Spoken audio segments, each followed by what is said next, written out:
पुष्पांजलि मेंसवेयर का एक और प्रतिष्ठान दूल्हा हाउस कंप्लीट और परफेक्ट वेडिंग कलेक्शन की हो गई है ग्रैंड ओपनिंग।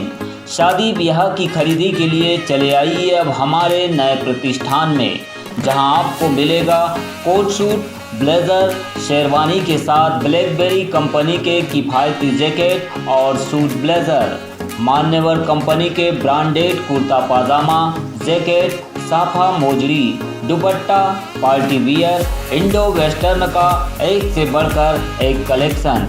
हमारा पता है दादाबाड़ी स्कूल के पीछे इतवारी बाजार के पास बालाघाट। संपर्क करें 9425138551।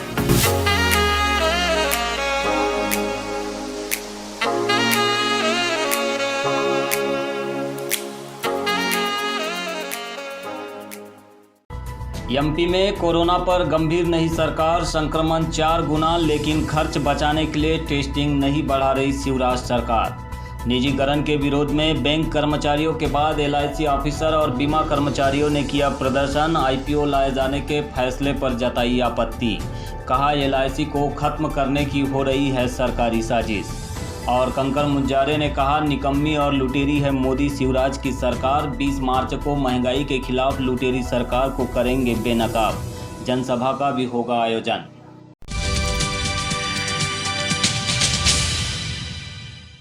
कोरोना के रिटर्न अटैक ने लोगों को फिर चिंता में डाल दिया है। शिवराज सरकार गंभीर होने का दिखावा जरूर कर रही है, लेकिन हकीकत इससे जुदा है। एक महीने में 4 गुना संक्रमण बढ़ने के बावजूद राज्य सरकार ने टेस्टिंग की संख्या नहीं बढ़ाई। बताया जा रहा है कि सरकार खर्च नहीं बढ़ाना चाहती, इसीलिए कोरोना की सीमित जांच की जा रही है। फरवरी में जब केस घटे तो सरकार ने जांच की संख्या 40 से 50% तक घटा दी। अब केस जनवरी की तुलना में 4 से 5 गुना हो गए हैं, बावजूद इसके जांच बिल्कुल नहीं बढ़ाई जा रही है। इसके उलट नाइट कर्फ्यू और अन्य सख्ती लागू कर सरकार खुद को गंभीर साबित करने में जुटी है। 1 साल पहले सत्ता में लौटी शिवराज सरकार को कोरोना काल में लगातार कर्ज लेना पड़ रहा है। खर्च बचाने के लिए दर्जनों उपाय हो सकते हैं, लेकिन सरकार ने लोगों के स्वास्थ्य से खिलवाड़ करते हुए कोरोना की जांच ही कम करा दी। हालांकि सरकार ने जनवरी के अंत से कोविड के टेस्ट करने में तेज़ी से हाथ खींचे। यह तेज़ी इस कदर थी कि 21 जनवरी तक जहां प्रदेश में रोजाना 24,000 से ज़्यादा जांचें हो रही थी, लेकिन उसके बाद घटकर 16,413 पर आ गई। इसके बाद यह कभी नहीं बढ़ी। एक दिन पहले भी प्रदेश में 16,000 के आसपास ही जाँच की गई, जबकि मामले पहले से 4 गुना हो गए हैं। संक्रमण दर 5% पार कर गई। यह फरवरी में 1% के आसपास थी। टेस्टिंग नहीं बढ़ाने पर केंद्र स्तर से भी सरकार की खिंचाई की गई। केंद्रीय स्वास्थ्य मंत्रालय ने कम टेस्ट करने पर आपत्ति जताते हुए शिवराज सरकार से ज़्यादा आरटी-पीसीआर जांच कराने को कहा है।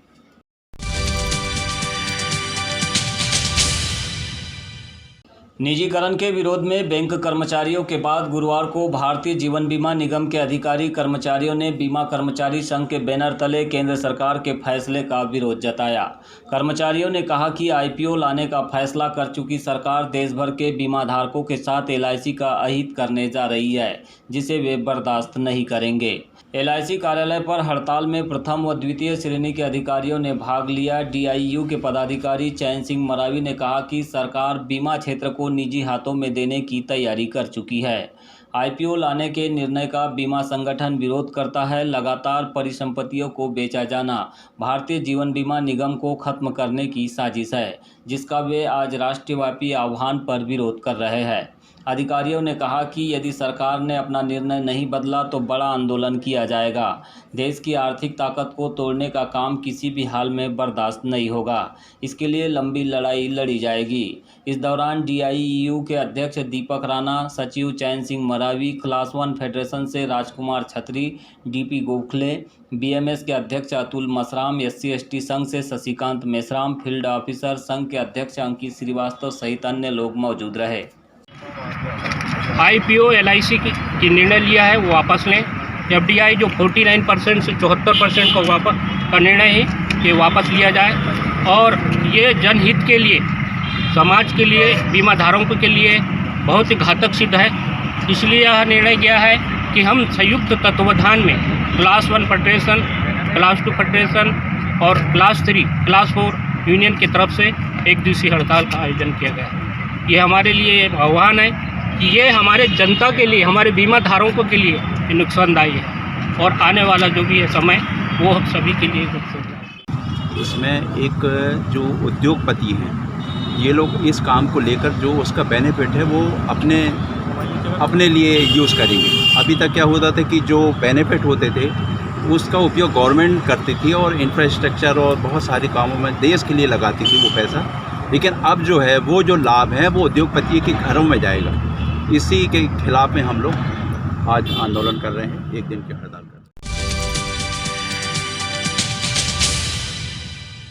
भारतीय नौजवान क्रांति सभा के माध्यम से 20 मार्च को महंगाई के विरोध में जंगी साइकिल रैली निकाली जाएगी।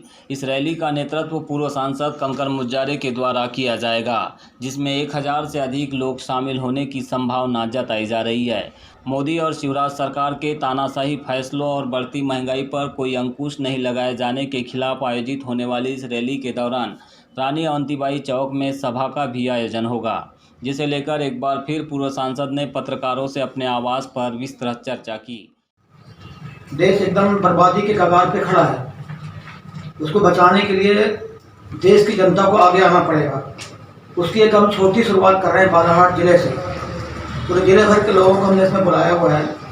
इस पर आवाज़ उठनी चाहिए, इस पर एक सड़कों पर आकर सरकार को उनको चेताना है। ये मनमानी नहीं चलेगी, ये जोर जुल्म नहीं चलेगा, ये तानाशाही नहीं होगी। और तानाशाही जो है जो करता है उसकी बहुत बुरा हादसा होता है।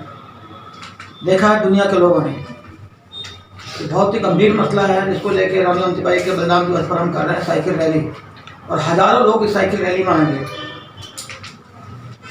मैंने अभी गांव के भी कुछ दौरे किया है, खुद ने जाके भी संपर्क किया 5-7 गाँव के। मैं पद्दरा गया था, मैं कुमारी गया था, मिटेरा गया था, आपका बोला गया हूँ, पाथौड़ा गया हूँ,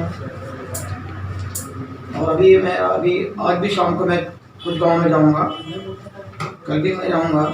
लोगों की डिमांड है कि आप 5 मिनट के लिए आएँ हमारे गाँव में, तो मैं जा रहा हूँ। और पूरे ज़िले में हमने अपने साथियों को बोल रखा है कि वो ज़्यादा संख्या में कल पहुँचे। उन्होंने कहा कि वीरांगना रानी अवंतीबाई ने 1857 की क्रांति में अंग्रेजों के खिलाफ युद्ध किया, जिसमें वह अपने पुत्र के साथ बलिदान हो गई। आज हम भी देश की लुटेरी मोदी और शिवराज सरकार के खिलाफ लड़ रहे हैं।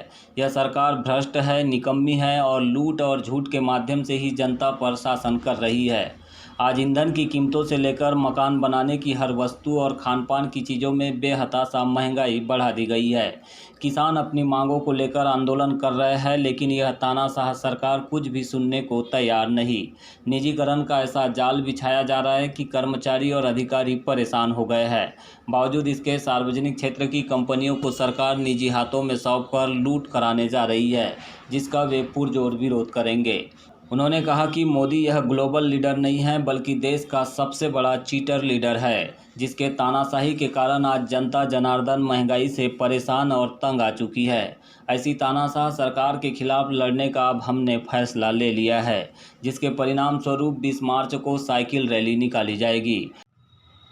दवाई का है, कपड़ा का है, और मिर्ची मसाला जो भी अनाज है सबके दाम बढ़ रहे हैं। आपके कागज़ के दाम बढ़ गए, सीधा एक बंडल तो सीधा 300 रुपये बढ़ गया अभी के अभी। इसके खिलाफ ये हमारा बहुत बड़ा आंदोलन है, और ये बालाघाट से की शुरुआत होगी तो जरूर इस पर असर पड़ेगा। और ये जो हमने कहा कि ये जो निजीकरण है ये तो बहुत ही गंभीर खतरा है। उसमें नौकरियां खत्म हो जाएगी, सरकारी नौकरियां खत्म हो जाएगी आपकी। बेरोजगार जो रोजगार नहीं मिल रहा है, जो पढ़े लिख रहे नौजवान पढ़ लिख रहे हैं, उनको रोजगार कहाँ मिलेगा? फिर कंपनी वाले लगाएगा नहीं लगाएगा, तो उसको लगा इसको निकाल देगा। तो कितनी भयावह स्थिति होने वाली है। तो मेरा यही निवेदन है जनता से, कल का ये परसों जो रैली हमारी है 10 बजे हमारे डॉक्टर रामनाथ लोहिया से वो साइकिल रैली प्रारंभ होगी। रानी अवंतीबाई चौक पर जाकर उनको माल्यार्पण करेंगे, उसके बाद फिर शहर का पूरा भ्रमण करेंगे, उसके बाद उसी चौक पर जाकर हम आम सभा करेंगे, वहाँ जनता से हम चर्चा करेंगे, बात करेंगे। ये एक महत्वपूर्ण कार्यक्रम है और बहुत लोगों में उत्साह है। अभी ये महंगाई के खिलाफ लड़ने का बहुत उत्साह लोगों के अंदर है। इधर शिवराज सिंह जो ये निजी जमीनों को, सरकारी जमीनों को बेच रहे हैं। अम्बेडकर चौक की जमीन बेच दी, दुर्गा रानी, वो क्या रानी दुर्गावती का जो स्कूल है, हायर सेकेंडरी स्कूल, उसके सामने का ज़मीन बेच दिया 8.5 करोड़ रुपए में। और ऐसे मध्य प्रदेश में कई जगह का उन्होंने लिस्ट दिया है कि इसको भी उन्होंने बेचने निकाल दिया। भोपाल में है, जबलपुर में है, उज्जैन में है, ये जगह पे उन्होंने ज़मीन बेचने का निकाल दिया। अब ये ज़मीन ही बेच रहे हैं और ज़मीन बेच की सरकार चलाना उनको है, ये तो बहुत शर्मनाक बात है।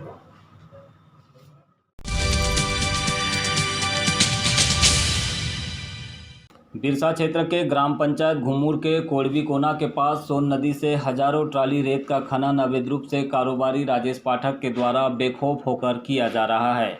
पटवारी के द्वारा बीते दिनों की गई कार्रवाई में करीब 200 ट्राली रेत की जब्ती बनाई गई है, जबकि रॉयल्टी लहंगा कनार की दी जा रही है। कुल मिलाकर रेत के इस अवैध कारोबार में अवैध कमाई के लिए ठेकेदार के द्वारा सारे नियम कायदों को धता बताकर खनन करवाया जा रहा है। ठेकेदार को लहंगा कनार का घाट स्वीकृत है, लेकिन उसके द्वारा यहां से रेत का खनन बहुत कम करवाते हुए ऐसे घाटों से रेत निकाली जा रही है जो स्वीकृत ही नहीं है। क्षेत्र के लोगों ने बालाघाट न्यूज़ को वीडियो भेजकर राजेश पाठक के अवैध कारनामों का खुलासा किया है। आपको बता दें कि जिले में अवैध रेत के डंप को जब्ती बनाने की कार्यवाही तो की जाती है, लेकिन यह रेत किसके द्वारा और कहां से निकाली जाती है, इस बात को प्रशासन के द्वारा पता नहीं लगाया जाता।